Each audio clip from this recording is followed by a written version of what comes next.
Bom, meus irmãos, hoje vou pedir para que vocês abram suas Bíblias no livro de Gênesis, capítulo 1, versículo 1. E hoje, com muita alegria também, estamos iniciando uma nova série de exposições no livro de Gênesis. E enquanto você procura aí, vou pedir para que todos se coloquem em pé, para que possamos fazer a leitura deste pequeno versículo que inicia o livro de Gênesis. Diz assim a palavra de Deus: no princípio, Deus criou os céus e a terra. Vamos orar. Senhor Criador e amado Deus pessoal, estamos diante das palavras iniciais de sua revelação. E quão profundas elas são, Senhor. Rogamos a Ti entendimento, discernimento, que o Deus Espírito Santo, ao longo de toda esta série, neste dia, possa trabalhar em nosso entendimento e fortalecer o nosso crescimento no Evangelho. Que possamos compreender os mistérios que o Senhor nos descortina e nos descortinará aqui, diante do livro de Gênesis, e permanecer em paz aqueles que o Senhor não nos revelou. Ajuda-nos, Senhor, a desenvolver uma visão de mundo, uma cosmovisão cristã, e assim aprendermos a dizer não quando precisarmos e a dizer sim quando preciso for. Que a nossa fé em Cristo Jesus possa ser trabalhada e assim cresçamos em graça e no conhecimento do Senhor. E é no nome glorioso do Verbo divino, porque em todas as coisas foram criadas. Cristo Jesus. Amém.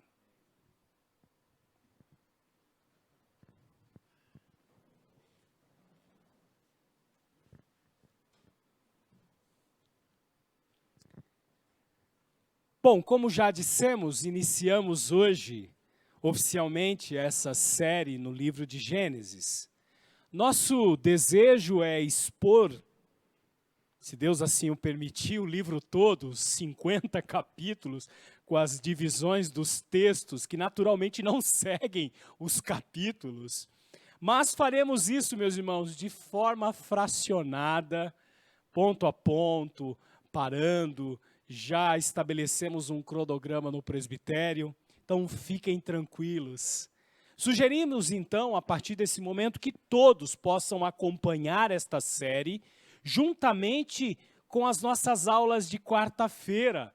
Estamos tratando exatamente da criação, que é o capítulo 4 da Confissão de Fé Batista de Londres, de 1689. E ali, com um pouco mais de profundidade, trabalharemos aspectos científicos, biológicos e detalhes que muitas vezes a gente não vai abordar aqui nas pregações. E também fica aqui a nossa orientação, meu irmão, minha irmã, para que você aproveite esta nova série, comecinho do ano, e faça aí a leitura de Gênesis no seu devocional. Bom, basicamente, Gênesis está dividido em duas grandes partes. A primeira, que trata do primórdio, do início, do começo de todas as coisas, vai exatamente aqui do capítulo 1, onde iniciamos, até o capítulo 11. E depois, nós temos ali um olhar um pouco mais próximo da escolha de Deus, de um homem chamado Abrão, que tem o seu nome mudado para Abraão, e seus descendentes, que vão do capítulo 12 ao capítulo 50. Os capítulos de 1 a 11 são também conhecidos no meio acadêmico, da teologia, como a história primordial, o princípio das coisas. E tratam, meus irmãos, de temas muito essenciais, de temas preciosos, temas caros para a fé cristã. E alguns deles, se você pegar os noticiários, as conversas filosóficas, as conversas entre amigos, estão aí sendo debatidos, inclusive em evidência dos nossos dias. Nesses capítulos iniciais que trataremos nessa nova série, encontraremos alguns dos pontos chaves de como o cristianismo lida com a cultura, com a sociedade, de uma maneira geral, com os valores morais e a maneira que nós conjugamos estes valores no mundo atual. Em outras palavras, nós temos aqui o fundamento, a base para a nossa visão de mundo, o que nós chamamos de cosmovisão cristã. É justamente nesses primeiros capítulos que encontraremos a origem da vida. Como surgiu a vida? A origem da humanidade, afinal, os homens são resultados de um processo evolucionário ou evolucionista, ou uma evolução de uma espécie onde os mais fortes sobrevivem, ou a humanidade foi criada por um Criador. A origem do casamento e sua natureza, como nós entendemos e defendemos o casamento. É aqui que a gente vai também entender por que existe tanto mal no mundo, a origem deste mal, e por que tanta injustiça entre os seres humanos. Gênesis não poupa detalhes. Gênesis não deixa de expor o homem, como muita gente aí acredita. Muito pelo contrário, já no início, ela já vai expor exatamente as falhas daquilo que a humanidade carrega. Em outras palavras, meus irmãos, Gênesis nos apresenta essa composição de uma ideia geral para que eu e você, para que a igreja hoje entenda o Evangelho e a sua eficácia. Por exemplo, eu gostaria que você chegasse a alguém que desconhece a fé cristã ou que não tenha tido contato e expresse para essa pessoa aquilo que nos é tão precioso e diga, olha, Jesus Cristo veio para salvá-lo. Provavelmente essa pessoa vai dizer, salvar de quê? E eu te garanto que na sua resposta, ainda que simples, mal formulada, ainda que com alguns elementos não muito claros, você vai ter que ter uma ideia básica daquilo que o livro de Gênesis trata e nos conta sobre a queda do homem. A entrada do pecado na história e todas as consequências deste pecado pelos erros dos nossos pais, Adão e Eva. Bom, vamos a alguns pontos importantes e que valem aqui, sempre que você estiver diante de um texto, principalmente um livro, uma carta, ou uma passagem bíblica, que é muito importante. Claro que nem todos os livros nós temos claramente a sua autoria, mas é importante para uma boa interpretação, seja lá de um texto que a gente faz, quanto mais de um texto bíblico, algumas dessas perguntas. Quem escreveu o livro? Bom, a tradição judaica, meus irmãos, e outros autores bíblicos vão nomear Moisés.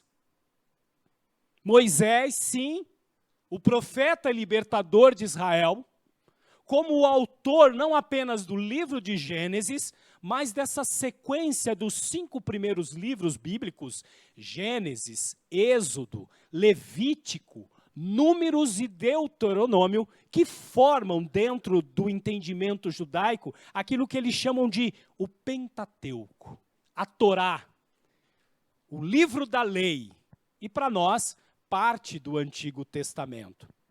Provavelmente ali no último capítulo de Deuteronômio, para quem já leu, exatamente no capítulo 34, ali com toda certeza não foi Moisés, porque narra exatamente a morte de Moisés. Ali a atribuição é que Josué, aquele que foi o sucessor de Moisés, tenha escrito e relatado esse último capítulo, uma vez que trata da morte. Mas pela educação que Moisés teve ali nos palácios reais, para aqueles que conhecem a história de Moisés, frequentando a corte do Egito, e exatamente pela comunhão que o texto bíblico narra, principalmente quando ele se encontrava com Yahvé, Javé para nós, o nome que Deus se revela a ele, e todas as vezes, não todas, mas a grande maioria das vezes, Deus dizia, tome a termo, escreva, tome nota daquilo que eu estou falando. Bom, essa comunhão íntima, mais a sua formação, rechaçado e aqui endossado por aquilo que o próprio Jesus confirma no Novo Testamento, apoiam a premissa de que Moisés de fato é o autor. Então, os escribas e fariseus do tempo de Jesus também atribuíam a Moisés a autoria. Talvez você me pergunte, mas por que é importante saber a autoria? Bom, nós temos aqui uma afirmação de que o próprio Jesus confirmou isso. Vocês imaginem se de fato não fosse Moisés? Olha a premissa. Se não foi Moisés, Jesus se equivocou. E se Jesus se equivocou ao citar isso, logo ele poderia se equivocar de outras coisas. Então, para nós, cristãos, a autoria é de Moisés e toda a tradição e todos esses elementos nos apontam para isso. E por que Gênesis é tão importante? Bom, primeiro porque o livro, meus irmãos, vai contar a história de como Deus criou o mundo. Nós lemos aqui no primeiro versículo. E como ele lidou com a humanidade. A maneira que ele inicia este relacionamento pessoal, sim, meus irmãos, nós estamos aqui lidando com um Deus pessoal. Num primeiro momento transcendente, que foge o nosso entendimento todo-poderoso, capaz de criar este mundo como conhecemos, as coisas que vemos e não vemos, e ainda assim um Deus pessoal. É no livro de Gênesis que a gente vai verificar as alianças que o próprio Senhor faz com aquele a qual ele escolhe. As promessas que se estenderam através dos descendentes de Abraão, Isaque e Jacó. Temos também outras boas razões pelas quais Moisés foi impelido ali por Deus a escrever não apenas Gênesis, mas todo o Pentateuco. Por um minuto, contando um pouco da história inicial, o momento pelo qual o livro foi escrito, imagine-se o seguinte, um povo que viveu escravo durante 400 anos, que tinha ali, nos seus primeiros pais, Abraão, Isaque, Jacó, toda uma orientação, todo um relacionamento feito com Deus, e a partir desse momento começam a viver debaixo de uma nova sociedade. Logo, uma das razões pela qual Moisés escreve o livro é para reorientar, para dar uma nova direção de mundo a esses israelitas, que depois de 400 anos no Egito, ainda mais vivendo sob uma escravidão, com todas as certezas, viram outros deuses criados pelas mãos dos homens, dos egípcios. Todo mundo aqui já deve ter se deparado com um filme, um desenho do panteão dos deuses egípcios. Então, não tenho dúvida que alguns chegaram até a adorar esses deuses. Eles viam o mundo a partir do óculos dos egípcios, da perspectiva do que aquele povo colocava como valor.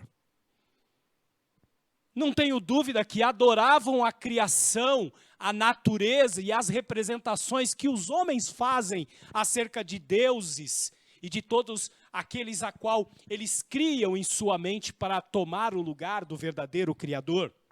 O próprio conceito verdadeiro de Deus, meus irmãos, havia se perdido entre os israelitas. Quando você estuda Gênesis, principalmente naquele momento em que Moisés vai se apresentar ao povo de Israel, dizendo que ele tinha uma missão, que o eu sou havia enviado, a gente percebe ali uma dificuldade do povo de entender.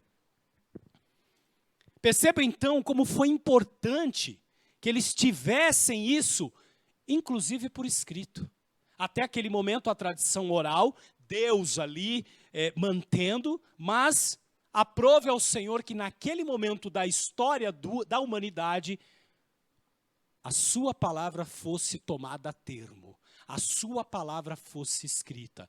E é exatamente em Moisés que a gente vê este cuidado de Deus de deixar escrito, de ser feito desta maneira, o relato da origem, da fé, como tudo começou. Um segundo ponto e uma outra razão, eu não tenho dúvida que Moisés ali estava impelido de que o povo entendesse a origem das leis, principalmente no livro de Levíticos e tudo mais. Por que que elas precisavam ser aplicadas? Por que guardar o sábado?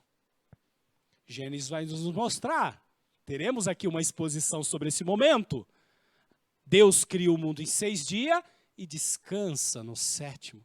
O quão precioso isso é, a reorientação do calendário judaico, depois quando se estabelece como nação, comemorando exatamente ali a Páscoa, dessa libertação, a partir da premissa daquilo que Deus orientava. Como nós hoje precisamos fazer a reorientação dos nossos calendários, não é verdade? A partir do domingo que prestamos culto a Deus. Com esse entendimento do Novo Testamento de que o domingo é de fato esse dia pelo qual nós dedicamos a Deus. Pouco falado no meio da igreja isso, e a importância disso para o nosso dia a dia, salvo aqui algumas exceções que a gente sabe dos tempos modernos. Por que ser fiel no casamento? Bom, Gênesis vai nos contar a história da criação da humanidade. Deus cria o homem e a mulher. E ambos complementam. Deus não criou 2 homens e uma mulher, Josué. Ou 2 mulheres e um homem, Pedro. Deus criou um homem e uma mulher. E ali nesta união, Deus então nos ensina acerca do casamento. Por que a proibição de adorar criaturas ou coisas criadas? Não preciso dizer, versículo 1 já disse. No princípio, Deus criou. Bereshit, bara, Elohim. No princípio, criou Deus. Ele é o Criador. Por que então deveríamos adorar a criatura, as coisas criadas para representar o Criador?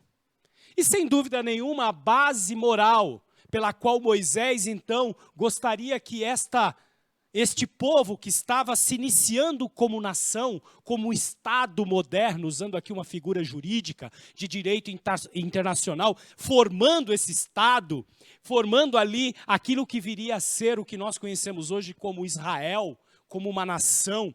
Então a base moral para que eles tomassem posse da terra de Canaã, e não ficassem ali em dúvidas do comando de Deus, quando Deus instituiu, destruam todos os povos desta terra, que eu já havia lhes dado em Abraão. Bom, a resposta é que o Senhor a qual nós adoramos, queira você ou não, é o dono de tudo. E Ele faz o que lhe apraz com a sua criatura.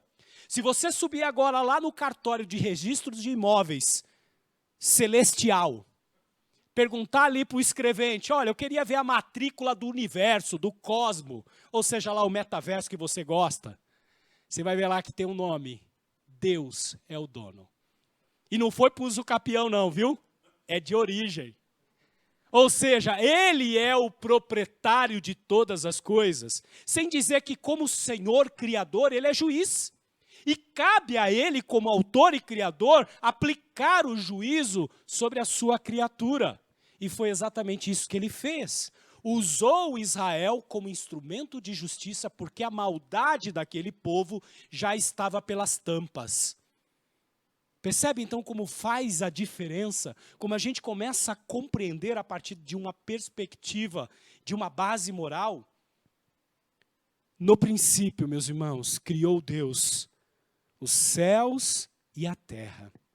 Por que eu escolhi ler apenas a primeira fase do capítulo 1 de Gênesis? Primeiro que poucas passagens da Bíblia ressoaram mais estrondosamente ao longo dos séculos do que o relato da criação do mundo. E dos seres humanos nesse capítulo inicial, ou nos capítulos iniciais do livro de Gênesis. E nenhuma palavra nessas páginas é mais impressionante, se você parar agora e observar comigo, do que essa primeira. No princípio, Deus criou os céus e a terra. O nome hebraico para o primeiro livro da Bíblia é sua palavra de abertura, Bereshit, que significa princípios, no princípio, começo. É usado também para genealogia, para tratar das coisas originais. Gênesis segue e significa exatamente esse princípio. E ela é um resumo temático do livro. E ela foi adotada exatamente por usar uma tradução grega que o Antigo Testamento tinha, 200 anos ali antes de Cristo, chamada de Septuaginta. É dali que a gente tem a origem do livro Gênesis, apropriadamente.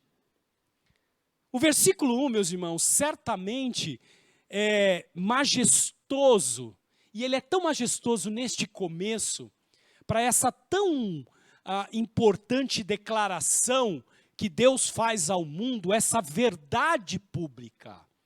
Prestem atenção, o que nós estamos lendo aqui não é uma frase de efeito religiosa, uma frase em que os cristãos adotam no seu gueto religioso. Não, isso aqui é verdade pública, porque há somente uma verdade, e a verdade narrada nas Sagradas Escrituras.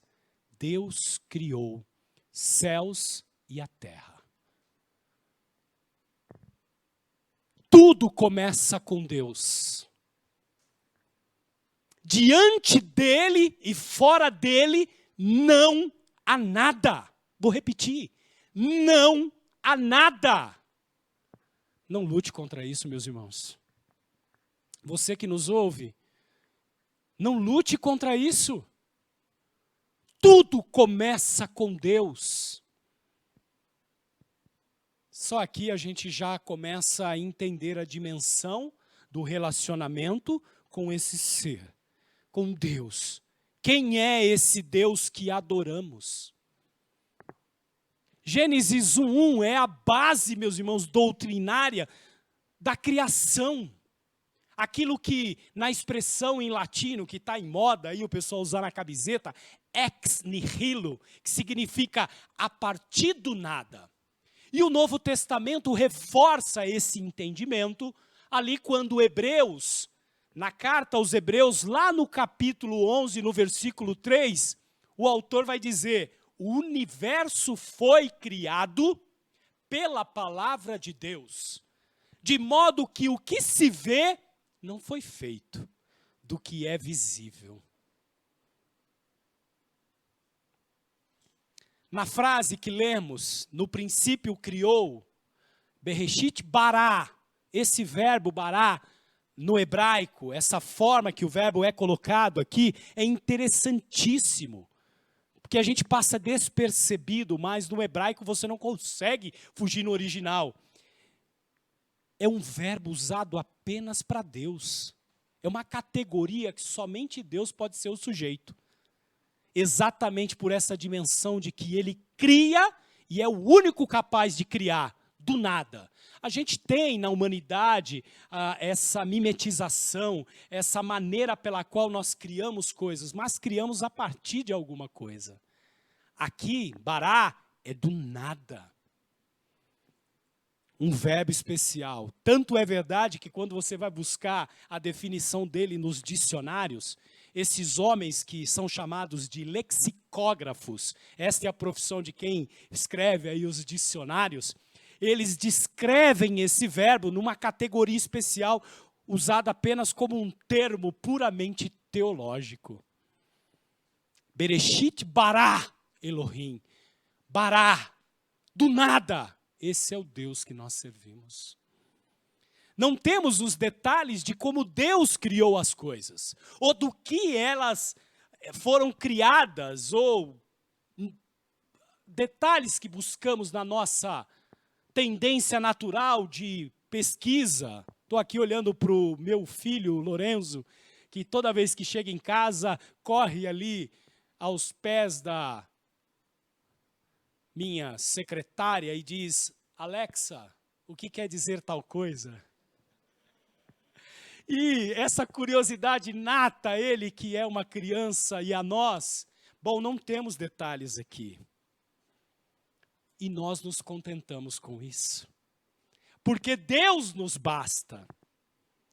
Deus e somente Deus, meus irmãos, é a explicação concebível do universo e tudo que ele contém.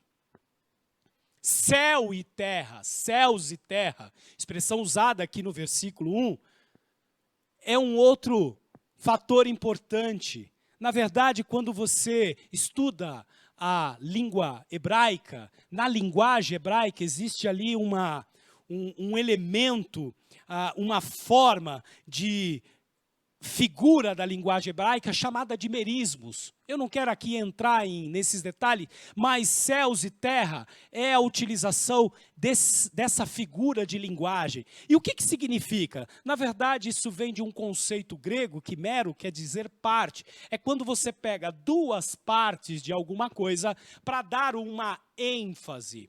Então, geralmente nesses merismos, as partes de uma coisa são mencionadas para enfatizá-la ou realçar o efeito. Por exemplo, se você deseja enfatizar, usando aqui essa figura de linguagem hebraica, que todas as pessoas estão inclusas, você, ao invés de dizer pessoas, você pode dizer homens e mulheres. Se você, ao invés de dizer crianças, você usar meninos e meninas, essa é uma figura de linguagem. Bom, céus e a terra é um merismo para cosmos, universo.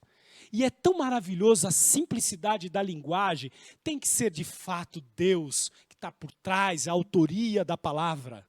Porque eu fico aqui imaginando um índio, uma pessoa que pertença a uma comunidade distante, que não tem contato, aquilo que nós chamamos com a civilização, questionável aqui, né, quem é civilização ou não, mas quando ele vai se dirigir às coisas que ele vê, ele geralmente vai usar como terra, as coisas da terra, mas aquilo que ele não consegue alcançar, e geralmente a sua ideia sobre Criador, sobre a resposta, eu conversava com Josué ali no começo hoje do dia, falando sobre isso, ele vai usar céus, uma pessoa simples, que não tem conhecimento, mas ao mesmo tempo um astrólogo, um astrônomo, uma pessoa que estuda as coisas celestiais, quando ele se depara com essa enormidade, essa distância e esses seres celestiais, essas coisas que penduram o universo, ele também vai tratar de céus. Uma linguagem simples que abarca exatamente essas coisas. Pensando em Gênesis ainda agora como um todo, o livro, meus irmãos, ele estabelece o fundamento não apenas para essa visão de mundo e essa cosmovisão bíblica ou filosófica da vida, mas também ele vai fornecer o fundamento, a base de todo o edifício do sistema da doutrina cristã. Conforme você verifica em todos os outros livros, quando fazem menção ao livro de Gênesis e as coisas criadas. Tudo, meus irmãos, remonta ao primeiro livro da Bíblia e ao seu relato da criação, da queda e das primeiras obras da graça redentora de Deus ali na vida da humanidade. Teologia bíblica, ética cristã e experiência espiritual, meus irmãos, são ensinadas e ilustradas exatamente pela primeira vez no livro de Gênesis. A nossa natureza, a partir da queda, o poder corruptor do pecado e tudo aquilo que o pecado causou, o resultado dessa natureza pecaminosa na vida do homem e tudo aquilo que ele causou na construção da sociedade humana. a redenção ali, já apontando, e naquelas figuras que nós vemos no livro de Gênesis, apontando para Cristo. A transformação de um homem idólatra, um homem que se dobrava a outros deuses. Por Deus, por sua graça, nós vemos ali os primeiros exemplos em Gênesis. A maneira como o Senhor interage de maneira pessoal, me lembro aqui dos pedidos de Abraão, abusado. Deus dizendo que traria juízo sobre uma cidade, porque o seu pecado e tudo aquilo que estava ali já tinha passado da conta. E Abraão começa a negociar com Deus. E Deus ali olhando, eu fico imaginando diante do Criador. Que Deus pessoal, que Deus justo e maravilhoso, meus irmãos. Gênesis nos apontam. De volta à afirmação desse nosso primeiro versículo. No princípio Deus criou os céus e a terra. Tudo isso que falamos significa, meus irmãos, que este mundo foi feito por um Deus pessoal, que criou o mundo para refletir sua natureza e caráter, e se adequar a seus propósitos. Veremos, afinal, Deus nos fez a sua imagem e semelhança. Marcos abriu hoje aqui nos lembrando exatamente deste fator. Se há um princípio, teremos também um final. No princípio, significa que há um final. E se há um final, há um propósito, há um objetivo. E isso, meus irmãos, aponta para o caráter pessoal do Deus que nós servimos. Significa que nas nossas vidas, significa que nós não viemos simplesmente de algum lugar, mas de alguém. Louvado seja o nome do Deus Criador. Paulo vai nos lembrar isso no Novo Testamento, quando ele diz: vivemos, nos movemos e temos nosso ser em Deus. Você não é resultado simplesmente de alguma coisa, mas você veio de alguém. Não somos um acidente da natureza, como muita gente por aí no meio científico, acadêmico, quer nos empurrar a goela abaixo. Meus irmãos, nós não temos a natureza e as características da vida humana por um acaso. Não há acaso. Essa expressão linguística, ou essa força de expressão poética, o acaso é quando Deus não quer assinar, na verdade Ele assina tudo. Consciência, inteligência, moralidade, emoção e vontade. Nós a temos, porque elas nos foram dadas por aquele que nos fez. Não somos produtos aleatórios, olhando aqui para o meu biólogo predileto, de forças químicas e biológicas irracionais. Mas o propósito consciente de uma inteligência imensurável. Um Deus pessoal. O que somos como seres humanos é o resultado do nosso Criador. Bem verdade que a nossa sociedade tem marginalizado Deus há muito tempo. E quando a sua existência não é negada abertamente, ela acaba sendo ignorada ao ponto de irrelevância. Tratada como uma mera discussão religiosa, um mero posicionamento religioso. Estão tentando removê-lo do envolvimento efetivo com a sociedade, suas criaturas, se virando contra o Criador. Mas a Bíblia, meus irmãos, põe fim a tudo isso em sua primeira linha.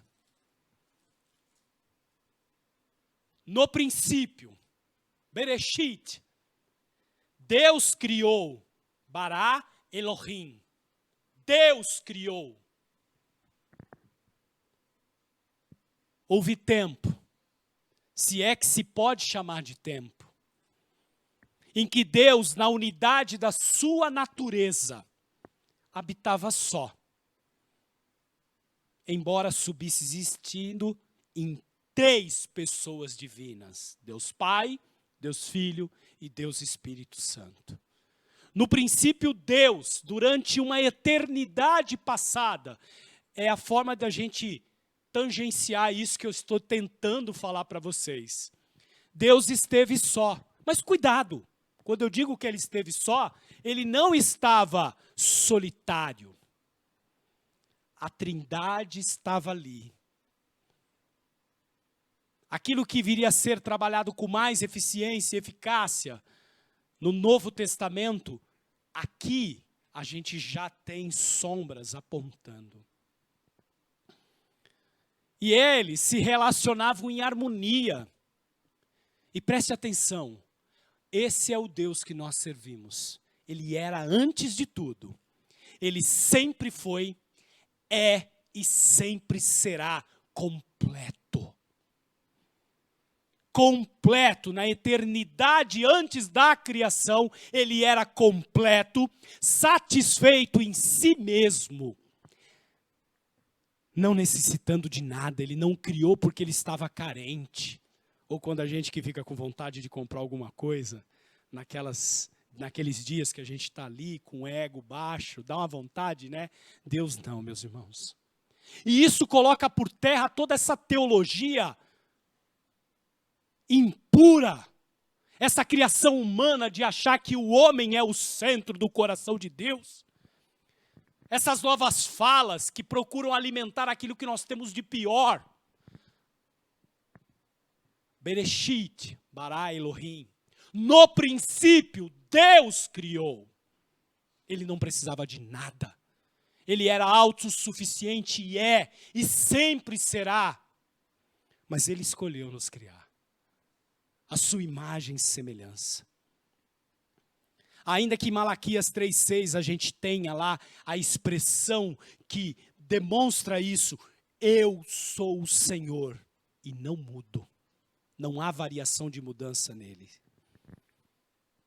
No princípio, Deus, meus irmãos.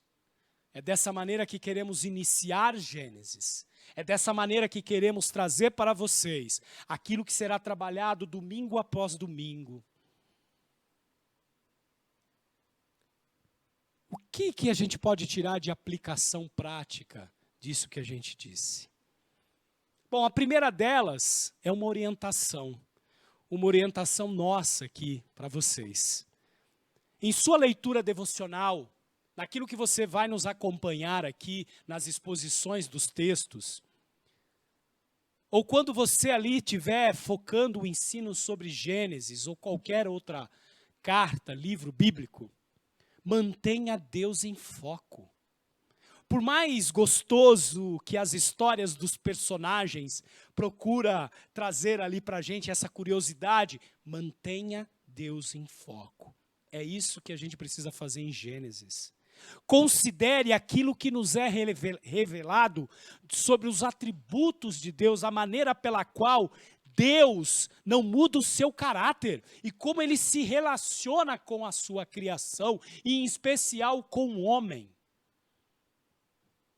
Se você fosse um israelita, essa é a maneira pela qual você tem que encarar Gênesis, recém-libertado do Egito, escravo, e tivesse lendo isso pela primeira vez, você ficaria maravilhado com o poder de Deus sobre a criação?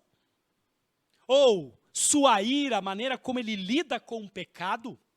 Ou a maneira como ele cumpriu suas promessas a despeito do próprio homem? Uma outra aplicação: receba esse relato pela fé. Aqui nós não estamos tratando de um relato científico.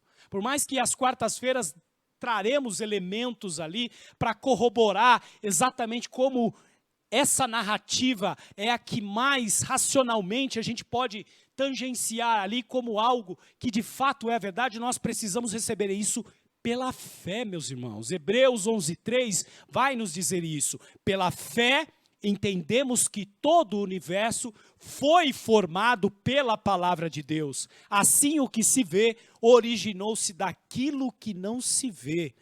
Deus é o autor de tudo. Não há nada que tenha sido feito que não tenha sido feito por Deus.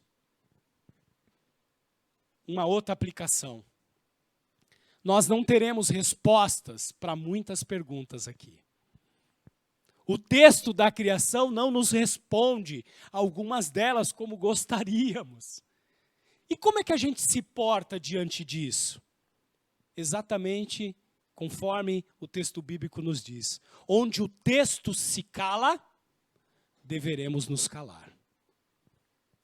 Moisés, quando escreve Gênesis, ele cumpre exatamente o propósito pelo qual Deus o incumbiu e quis deixar relatado. Podemos até especular. Ele nos permite, afinal de contas, o que é ciência, se não é essa especulação das coisas criadas? Mas definitivamente não teremos todas as respostas. E apenas uma curiosidade, a ciência moderna como nós conhecemos, ela só teve espaço justamente na Europa por conta dos nossos irmãos puritanos, cristãos, que começaram a tirar aquela ideia da mistificação da criação. A ideia de que Deus está imbuído ali no meio da criação. Tínhamos outras culturas antigas com experimentos e tudo mais, mas a ciência moderna nasce ali exatamente porque nós enxergamos que há um Criador e que a criatura é criatura. E por isso, então, a ciência moderna investigou, tem investigado, tem especulado sobre. Gênesis foi nos dado para sabermos quem é Deus, aquilo que ele se revela. Uma expressão teológica que é from above, vinda do alto, e não construída aqui de baixo para alcançar a Deus. Ele se revela e por isso nós podemos conhecê-lo. O que é o mundo? Por que nós somos maus? Por que nós precisamos de redenção? E principalmente para nos preparar para a glória eterna. Leia Gênesis com os olhos de cristãos, vendo ali o propósito redentor de Deus.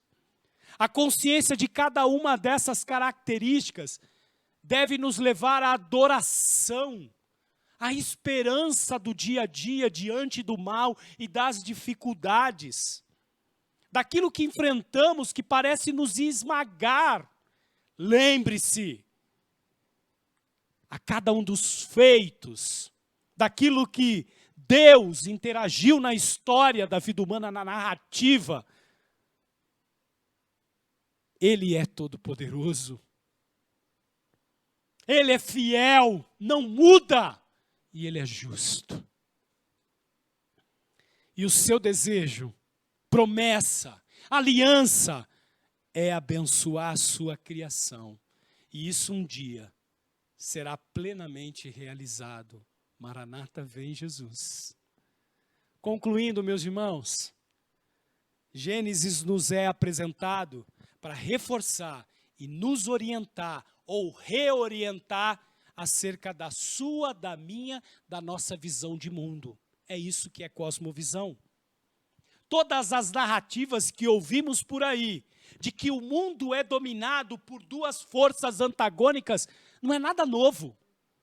Isso está já na história humana.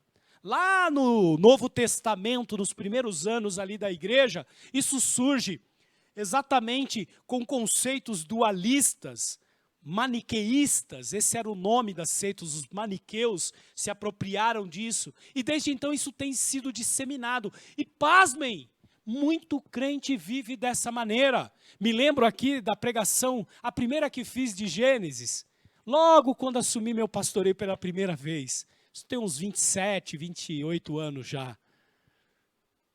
E eu fiz a pregação nenhum início fazendo perguntas e esperando respostas dos irmãos que me ouviam. E eu brinquei com eles de contraste, de oposto. E eu diria assim, qual o oposto e o contrário de feio? Bonito, magro, alto, Deus. Presta atenção.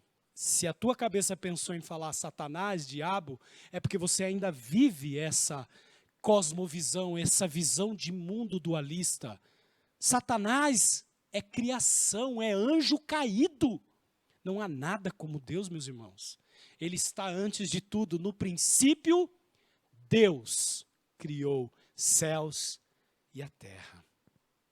A ideia da eternidade da matéria, muito comum hoje nos meios científicos, de que a matéria sempre existiu, também é incompatível. A ideia de que o mundo se autogerou. É preciso mais fé para acreditar nisso do que acreditar num criador, em um design inteligente, em alguém que está por trás de todo esse maquinário. Meus irmãos, precisamos ter um conhecimento, não apenas salvador espiritual de Deus, mas o conhecimento exatamente daquilo que o Senhor vai se revelando. E esse conhecimento tem que nos levar para exatamente a compreensão clara, mental, dos seus atributos, das suas perfeições. Isso vai nos ajudar, conforme a palavra de Deus nos revela. Está na Bíblia não à toa. Não se pode, meus irmãos, confiar num Deus desconhecido. Nem servi-lo, nem tampouco adorá-lo. Por isso Deus se revela. É por isso que nós começamos Gênesis declarando que Ele criou todas as coisas. Ali Ele se revela. E por sua graça e misericórdia, Ele se fez conhecido. Entretanto, meus irmãos, necessitamos ainda de algo mais, um conhecimento de Deus que nos submeta à sua autoridade. E quando os seus preceitos ali aparecem, eles têm que nos regular. Nos pormenores, nos detalhes da nossa vida, em todos os aspectos e áreas. E isso, meus irmãos, só é possível por meio de Cristo Jesus. Cristo Jesus que nos agraciou com a sua redenção. O sangue derramado, a remissão dos pecados segundo a riqueza da sua graça. O Emanuel, Deus conosco, o Filho unigênito do Pai, é a materialização desse Deus pessoal. A identidade de Jesus como esse Filho unigênito, ela amplia tão docemente a nossa compreensão como um Deus criador, todo-poderoso, pode ser tão pessoal. Não esqueçam disso, meus irmãos. Sem esse nome, o Evangelho perde a sua fragrância. E você que ainda está formatando na sua cabeça essa ideia desse Deus pessoal, Cristo Jesus é o caminho. Somente nele compreenderemos, ele é a chave hermenêutica, a chave do entendimento para todas essas coisas que falamos. É ele que trabalha em nós, através do seu sacrifício, mediante o Santo Espírito, Deus Espírito Santo, nos lembrando acerca dessas coisas. João, a abertura do nosso boletim hoje, nos lembrou que no princípio, antes da encarnação, antes da criação das coisas, ele estava com Deus, Cristo Jesus, e o Verbo era Deus. Ele estava no princípio e todas as coisas foram criadas mediante ele, por ele. E sem ele, nada do que foi feito se fez. A vida estava nele e a vida era a luz dos homens. No princípio, Deus. Baixa a sua cabeça. Vamos orar, não por tradição, mas por necessidade, pedindo para que Deus possa trabalhar diante das nossas dificuldades diárias, das nossas fraquezas, e que essa revelação de que Ele é o autor de todas as coisas, esse Deus transcendente, todo-poderoso, que cria as coisas do nada, é o Deus que se revelou em nossas vidas mediante Cristo Jesus. E é o Deus que está diante de nós, cuidando de todas as coisas.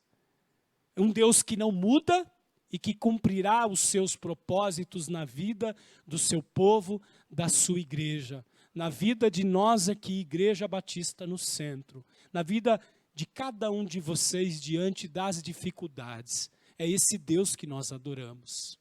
Não permita que o sussurro do medo, das dificuldades, por maiores que possam parecer, faça com que você tire os olhos da grandiosidade e do Deus Todo-Poderoso que nós servimos. E que está tão presente em nós, em Cristo Jesus, sendo nos lembrado pelo Deus Espírito Santo.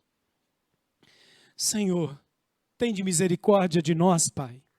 Que essas palavras e revelações de Gênesis, nesse primeiro versículo que lemos, possam, Senhor, crescer em nossos corações, dando os frutos necessários para aquilo que nós enfrentamos no dia a dia, para a nossa vida. Que saiamos daqui, Senhor, fortalecidos na Tua graça e no Teu conhecimento, e sabedores de que servimos um Deus Todo-Poderoso, e ainda que todas as coisas possam nos apontar para algo diferente disso, pela fé, Senhor, nós cremos. Mas isso também precisa ser feito e operado por Ti, Senhor, porque em Ti nos movemos, em Ti encontramos a razão do nosso ser.